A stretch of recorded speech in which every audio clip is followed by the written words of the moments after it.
சிவன் கொடுத்த வரம் சிவனைய கொல்ல பார்த்துச்சு. எப்படின்னு தெரியுமா? வாங்க பார்க்கலாம்.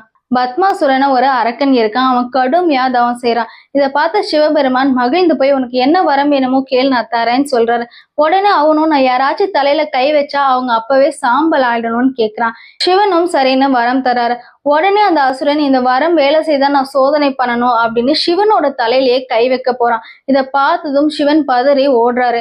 இதெல்லாம் பார்த்துட்டு இருந்த தேவர்கள் ஐயோ சிவனுக்கே இப்படி ஒரு நிலைமையான அவங்களும் ஒரு பயத்துல இருக்காங்க. இதை பார்த்த விஷ்ணு ஒரு பெண்ணா மாறி அந்த அசுரன் முன்னாடி வந்து நிக்கிறாரு.